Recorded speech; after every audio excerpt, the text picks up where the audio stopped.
오늘은 선지서 변론 중거 8번째 시간입니다.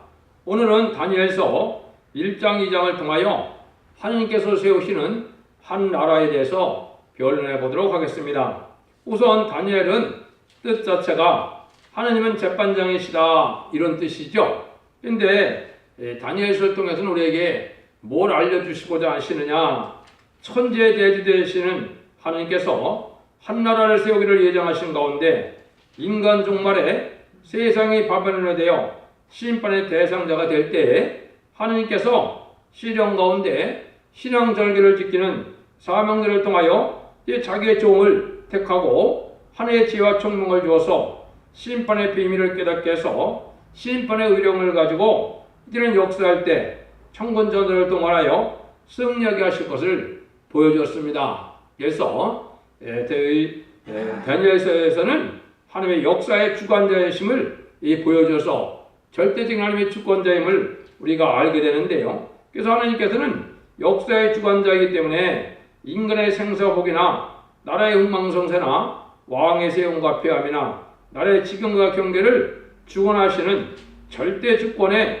하나님이심을 깨닫게 하는 교훈을 주시는 겁니다. 그래서 인간 종말의 하나님은 역사를 어떻게 진행될 것이냐 미리 보여줘서 그 역사를 인간의 생각대로 되는 것이 아니고 하나님의 주관이 돼서 그 예언대로 역사가 주관되어 오다가 인간 종말에는 심판해서 한 나라를 세움으로 하나님의 영원한 나라를 세운다. 이게 하나님의 예정된 다니엘서를 통해서 하시는 말씀이거든요.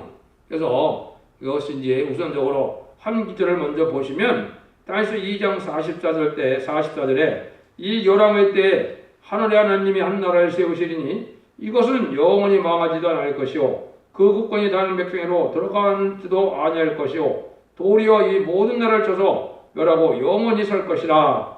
이건 세계 통일의 평화 왕국을 목적했던 것이 하나님은 이 세상을 창조한 목적이다 이렇게 볼 수 있는데 이것이 어떻게 보면 하나님 전체 하나님의 뜻이다 이렇게 볼 수도 있는 겁니다. 그래서 하나님은 세상을 정죄해서 완전한 영원한 날이 되어서 성된 날이 되어서 완전한 복락을 주기를 원하시고 그날로 하여 역사를 주관하시다 이렇게 볼 수 있는 거거든요. 그런데 그런 일들은 다 모든 일이 성취되면서 이루어지도록 되어 있다 이 말이거든요. 그걸 통해서 하나님의 섭리가 어떻게 이루어지느냐 이걸 우리가 알 수가 있죠. 1장에서는 먼저 보시면 느부갓네살 왕궁에 이제는 소년들이 있었죠. 포로로 잡혀간 소년들이 있었는데 이 소년들이 왕족인데 이 소년들을 통하여 인간 종말에 어떻게 하나님의 역사가 진행될 것이냐 이걸 예표로 보여주는데요. 1장 8절부터 한번 보시면 다니엘은 뜻을 정하여 왕의 진미와 그의 마시는 포도주로 자기를 더럽히지 아니라 하고 자기를 더럽히지 않게 하기를 환관장에 고하니 하나님이 다니엘로 환관장의 은혜와 긍휼을 얻게 하신지라.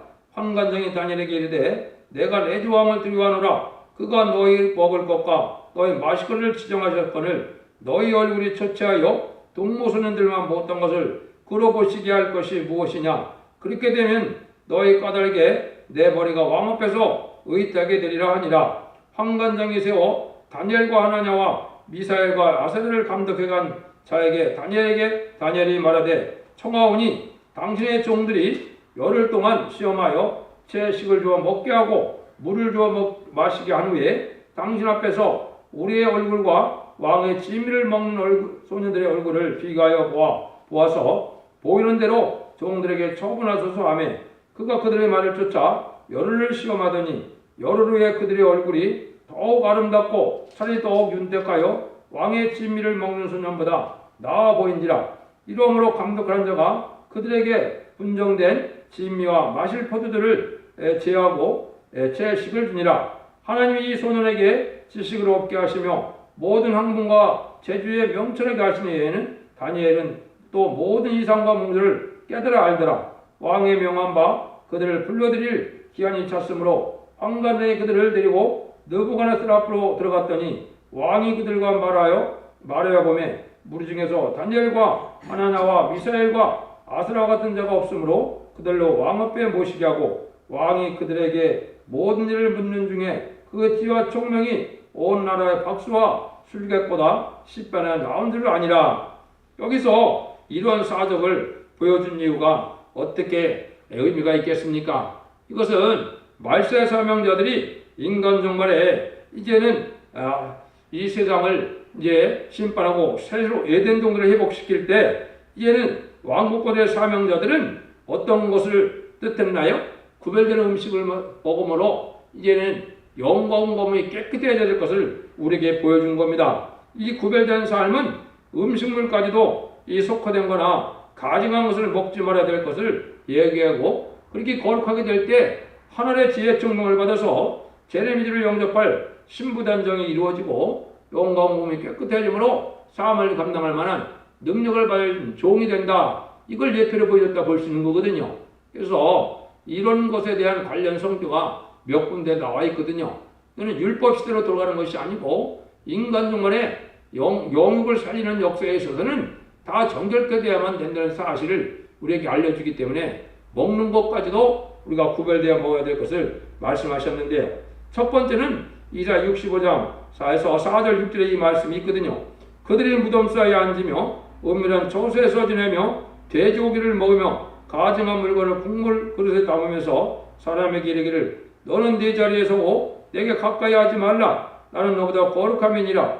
하나니 이런 자들은 내 거의 영기요 정일자는 불의로다. 보라 이것이 내 앞에 기록되었으니 내가 잠잠지 않냐고 반드시 보응하되 그들의 품에 보응할지라. 이건 뭡니까? 인간 동안에 이 돼지고기와 가증한 물건을 먹는 자들이 거룩하지 않은데 하느님 앞에 이 자들은 멸망을 당할 자다 이 말이죠. 몸을 더럽히면 인간 종말의 심판의 환란장에 살아남지 못한다는 사실을 여기 알려주신 거거든요. 그래서 이제는 영광 몸이 깨끗해지는 역사 속에 이런 일이 있을 걸 보여준 거거든요. 이건 율법이 아니거든요. 한 군데 더 말씀을 드리면 이사야 66장 16절에서 18절에 보면 여호와께서 불과 칼로 모든 여력에게 심판을 베푸신즉 여호와께서 살육당할 자가 많으리니 스스로 거룩히 구별하여 스스로 정결케 하고 동산에 들어가서 그 가운데 있는 자를 따라 돼지고기와 가증한 물건과 쥐를 먹는 자가 다 함께 망하리라. 여호와의 말씀이라. 내가 그들의 소유와 사상을 아노라. 내가 때가 이르면 열방과 연종을 모으리니 그들이 와서 나의 영광을 볼 것이며. 여기도 또 그랬죠. 심판의 환란장 때 심판할 때 여기는 몇 가지가 더 청구가 됐죠. 뭐라 그랬습니까? 여기에 보니까 돼지고기를 먹고 가증한 물건과 쥐를 먹는 자는 다 함께 망한다 그랬죠. 이건 하나님이 구별된 삶을 살아가는 자들에게 이걸 구별해서 먹어야 될 걸 얘기했거든요. 이게 가증한 물건 그러면 이게 어보미네이션이라는 단어를 쓰는 걸 보면 혐오식품이라고 볼 수 있거든요. 그래서 세상적으로 뭐 정력제나 여러 가지로 해서 여러 가지 짐승이나 먹지 못할 일들을 음식들을 먹는데 이건 하나님이 합당치 않게 여긴다. 이거는 세시에 들어갈 때 심판 때 다 죽게 된다. 이렇게 얘기를 했거든요.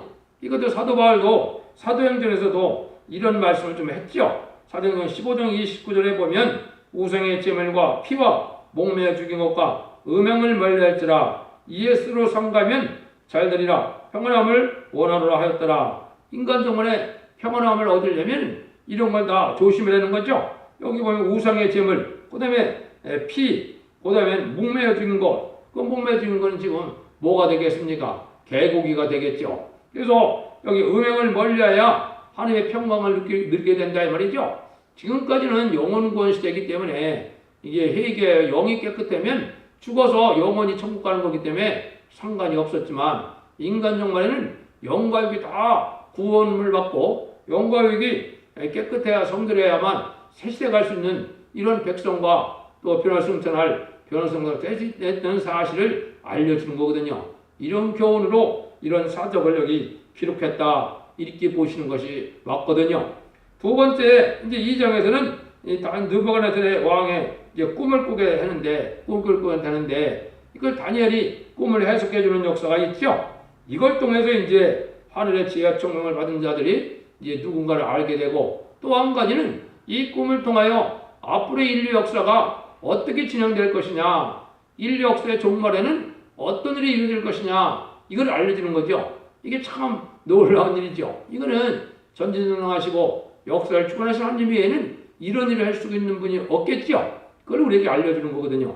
그거를 좀 한번 보도록 하겠습니다. 그래서 다니엘서 2장 25절부터 한번 보면, 이에 아리옥이 다니엘을 데리고 급히 왕의 앞에 들어가서 고하여 가되, 내가 사로잡혀 온 유다 자손 중에서 한 사람을 얻었나이다. 그가 해석을 왕께 아시게 하리이다. 왕이 대답하여 베드사살이라 하는 이름한 다니엘에게 이르되, 내가 얻은 꿈과 그 해석은 내가 능히 내게 알게 하겠느냐. 다니엘이 왕 앞에 대답하여 가로되, 왕의 물으신 바 은밀한 것은 박수나 술경이나 박수나 점례가 능히 왕께 보일 수 없으되, 모든 은밀한 것을 나타내실 자는 하늘에 계신 하나님이시라. 그가 느부갓네살에게 후일에 될 일을 알게 하셨나이다. 왕의 꿈 곧 그 왕이 침상에서 내 속으로 받은 이상은 이러하니이다. 왕이 침실에 나가서 장례를 생각할 때 은밀한 것을 나타내시는 이가 장례를 왕에게 알게 하셨으며,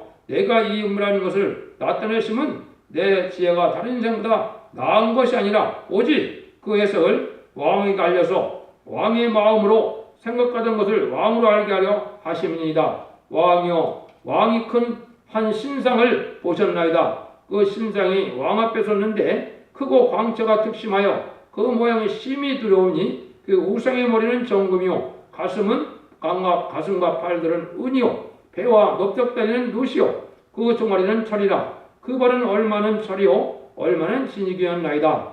또 왕이 보신즉 사람의 손으로 하지 아니하고 뜨인 돌이 신상의 철과 진흙의 발을 쳐서 부서뜨리매, 때에 철과 진흙과 녹과 은과 금이 다 부서져 이를 여름 타작마당에 겨같이 되어 바람에 불려 간 곳이 없었고, 우상을 친 돌은 태산을 이루어 온 세상을 이루었나이다. 그 꿈이 이러한즉 내가 이제 그 해석을 왕 앞에 진술하리이다. 왕이여, 왕은 열왕의 왕이시라. 하늘의 하느님이 나라와 권세와 능력과 영광을 왕에게 주셨고, 인생들과 들짐승들과 공중에서를 어느 곳에 있는 것을 무슨하고 그것들은 왕들의 손에서 붙이사 다 다스리게 하셨으니, 왕은 곧 그 금머리이니이다.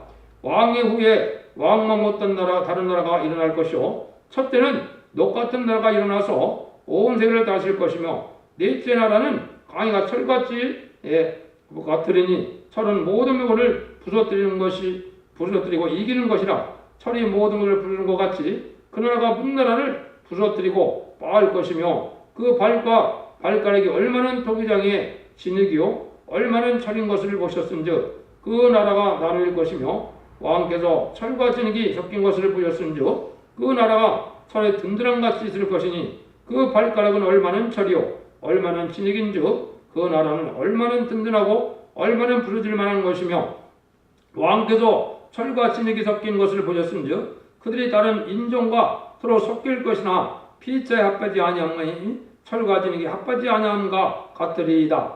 이 요람의 때에 하늘의 하나님이 한나라를 세우리니, 이것은 영원히 망하지도 아니할 것이요, 그 국권이 그 다른 백성으로 돌아가지도 않을 것이요, 도리어 이 모든 나라를 쳐서 멸하고 영원하게 설 것이라. 왕의 사람의 손으로 하니 아니하고 신에서 뜨인 돌이 철과 녹과 진흙과 은과 금을 부서뜨릴 것을 보시는 것은 크신 하나님이 장래일을 하나님께 알게 하실 것이라. 이 꿈이 참되고 이 해석이 확실하니이다. 이랬죠. 이걸 통해서 인간 종말이 어떻게 진행될 것을 보여주겠죠. 천재 대주 되신 하나님께서 역사의 주관자이신데, 하나님께서 바벨론 느부갓네살 왕 때부터 역사가 진행되다가 철과 진흙의 10발가락 시대에, 이것은 미국과 소련을 뜻했는데요, 양대 진영으로 나라가 인종 문제를 겪을 때 뜨인들의 역사는 심판주의 역사를 뜻했는데요, 주님의 역사로 세상은 망하고 영원한 성대 나라를 세울 것을 말씀했습니다. 이것은 에덴 동산을 이제 회복시켜서 지상평화 왕국을 이루어질 것을 의미한 것이거든요. 그러면 이제 바벨론 느부갓네살 왕 시대에 이제 되어진 일들이 어떻게 진행될 것이냐. 여기 보면 첫 번째 정금은 바벨론 느부갓네살 왕이라고 그랬죠. 열왕 중의 왕이다. 그 시대에 가장 강력한 왕인 걸 뜻한 거죠. 두 번째 은으로 되어 있다고 그랬죠. 그는 메데바사를 뜻했거든요. 우리가 아는 페르시아 시대를 얘기한 거거든요. 그런 시대에 그 페르시아가 또 세계를 좌지우지하는 세상이 되었거든요. 그 다음에는 녹과 같은 그런 우상인데 이거는 헬라 시대를 얘기했거든요. 헬라 시대에 알렉산더 대왕이 절대적인 권한을 가지고 나와서 세상을 다루는 시대가 있을 것을 얘기를 했거든요. 그 다음에는 이제 철이 등장하는데 철은 로마죠. 모든 길은 로마로 통한 것처럼 로마에 특별히 가이사 시대가 있었거든요. 가이사 시대에 아주 전 세계를 호령하는 그런 그 로마 시대를 얘기한 거거든요. 그런데 이제 마지막으로 다리와 총알이 이 발가락은 10발가락을 했죠. 이거는 반도 반철이다. 이거는 아까 말씀드린 것처럼 미 합중국과 소련 연방국이 인종 혼혈 문제로 이게 부패된 나라가 될 때 이게 망하는 때가 온다 이 말이거든요. 근데 망하는 방법이 이제 사람의 손으로 하냐고 이제 뜨인들로 해서 망하죠. 이 뜨인들의 역사는 하는 예수님의 심판주의 역사를 뜻했거든요. 그 심판주의 역사는 이제 말세종을 통하여 하나님의 역사하는 거기 때문에 이게 심판에 따른 띠를 받고 나오는 이 종들여야 세상이 멸망이 올 걸 보여주는 거거든요. 그거를 이제 이렇게 돼서 지금 이것이 20세기가 이루는 동안에 다 이들이 이루어진 겁니다. 그래서 마지막 이제 20세기 동안에는 미소의 왕국이 아주 강대국이 됐죠. 강대국이 돼서 미소의 왕국이 망하면 이 세상은 우상이 없어지는 것처럼 세상 강대국은 아무것도 아니다 이 말이죠. 다 없어진다 이 말입니다. 이것이 인간 종말에 되어질 일을 보여준 건데요. 그런데 여기서는 이제 두 가지를 우리에게 알려주신 겁니다. 하나는 인간 종말에 많은 난제가 와서 나는 난제를 해결받게 하시고 또 인간 종말에 한 나라를 세우는데 한 나라를 어떤 방법을 세울 것이냐 이걸 우리에게 알려주는 거거든요. 이게 이제 이 시대에 하나님이 요구하시는 참된 지식이거든요. 이 지식을 바로 하는 것이 중요하거든요. 그래서 인간 종말이 되면은 이제 세 가지 문제가 등장을 했는데 이제 자기 영혼 문제를 어떻게 해결받을 것이냐. 그 다음에는 이제 살기가 어려운 세상이 자꾸 오는데 이 생활 문제의 난제를 어떻게 해결할 것이냐. 그 세 번째는 국제적으로 이 종말에 문제가 있는데 이 사상적인 문제로 인하여 동서진영으로 남북진영으로 나눠져 갖고 이제는 아주 합할 수 없는 세상이 됐죠. 그게 심지어 특별히 한국에서는 남북으로 공산사상과 자본주의 사상으로 지금 야단을 치고 있는데요. 이런 일들이 해결받는 때가 인간 종말이라는 것을 우리에게 알려주는 거거든요. 그래서 인간 종말에 혼혈 문제가 나오는데 이건 하나님이 기뻐하는 일은 아니거든요. 많은 민족이 특별히 섞여 살면서 많은 혼혈 문제가 나타나서 이것이 끊임없이 이제 신문지상이나 방송을 통하면 끊임없이 그런 일이 일어나죠. 미국에 흑박 갈등이 일어나고 이게 소련이나 호주나 여러 군데는 일어나죠. 이게 인간 종말의 난제 중에 또 난제인데 이거는 아주 혼혈이 된 것은 음란하고 방탕한 세상이 되는데 이때는 크게 양대 진영으로 나눠질 나라인데 양대 진영은 미국과 소련의 이런 양대 진영이라 이리 볼 수 있는 거거든요. 이런 난제가 이제 인간 종말에 하느님이 해결해 줄 때 심판 때에 가서야 다 해결이 된다 이 말이거든요. 그 다음에는 이제 합할 수 없는 사상 문제가 있는데 사상 문제는 지금도 공산주의는 공산 세상을 적과 통일하는 것이 지상 목표거든요. 근데 자본주의대로 또 세상을 통일해서 자본주의 세상을 이루고자 하는 그 사상을 갖고 있는데 그거의 축소판이 이제 한국이 되어 있는 겁니다. 한국은 이제 북한은 공산당에 해서 적과 통일이 시장 목적이거든요. 변할 수 없는 목적이거든요. 거기에 동전 세력이 나타나서 이 음료 정권과 기업권이 나타나서 우리나라가 지금 혼란한데요. 이런 일이 심판의 대상자가 되는 거고 멸망의 대상자가 돼서 이 난제가 해결받으면은 새로운 시대가 이루어지기 시작하는 거거든요. 한국이 먼저 북진 멸공통을 하여 선지부가 이루어질 날이 가깝다 이렇게 볼 수 있는 거거든요. 그런데 하나님이 아까 2장 44절에 보면 인간의 힘으로 해결할 수 없는 그런 난제를 당할 때 하나님이 이제 한 나라를 세우는 역사를 이제 뜨인들로 온 세상을 멸해가 갖고 한 나라를 세운다 그랬죠. 여기 이제 인간 종말의 심판주의 역사, 동방 역사, 세례 역사를 통하여 한 나라를 세우는 방법을 얘기한 거거든요. 그래서 하나님이 이 한 역사를 말씀하시는데 이것은 이제 심판된 그리스도를 가리키는 동시에 인간 종말에 이제 말세 사명들을 뜻하기도 했습니다. 그래서 세온돌이라는 말을 많이 쓰고 시온의 시험한 기초돌이라는 말을 쓰는데 이게 심판주 역사를 뜻한 거거든요. 이게 이제 실질적으로는 스가랴 선지에게는 뭐라 그랬냐? 스룹바벨의 역사는 돌이 따른다는 것은 종말의 다른 띠를 진 서공대의 권세 역사를 말하는 것인데요. 이게 인간 영혼에 하나님의 대행자로 쓰임받을 쪽이 나오면은 하나님의 지혜가 총명돼서 이 권세를 줘서 세상을 심판하는 권세를 갖고 나오는 것이 다른 띠를 진 종의 역사거든요. 이래서 세상을 심판하고 이제 새로운 에덴을 회복시켜서 세계 통일의 평화 왕국을 이룬다. 이게 하나님의 예정된 뜻이거든요. 그러면 이렇게 하나님의 예정된 섭리가 있는데 이거는 어떻게 이제 하나님이 구체적으로 이 나라를 세워가느냐. 이게 인간 종말의 비밀이거든요. 그래서 그것이 이제 세상은 이제 우상적인 것에 불과하기 때문에 다 멸망이 오고 하나님은 이런 하나님의 나라를 세우는 방법이 하나님께서 요구하는 완전한 지식인데 이런 방법을 이제 어떻게 하느냐 이거를 첫 번째 우리에게 알려주죠. 첫 번째 영원한 나라를 세우는 방법이 나오죠. 여기에 보면 이제 영원한 나라를 세울 때 누가복음 1장에서는 가브리엘 천사가 예수님이 탄생하는 것이 야곱 집의 왕이 돼서 세상 나라를 다스리는 나라가 온다 그랬거든요. 그래서 그 나라를 이루는 방법은 30절 33절에 보면 이제 야곱 집의 왕노를 할 때 먼저 뭐라고 외칩니까? 이제는 뭐라 그래요? 회개하라 청교와 건너라 그랬죠? 이게 이제 왕국 건설의 시작이 된 거거든요. 그래서 영구원받는 시대에는 하나님의 백성을 예수를 믿음으로 이제 하나님의 백성을 맺는 시절이 오고 인간 종말에는 이제 심판할 때 영웅관으로 새로운 나라를 세우는 때가 오는 거거든요. 그래서 이것은 인간 지식을 초월한 하나님의 지식으로 될 것을 보여주는데 그것이 이제 예표로 본다면 누가복음 2장 이하에 보면 2장부터 4장까지 보면 12세대 예수님이 이제 성전에서 이 대제사장들과 이제 많은 변론을 벌이거든요.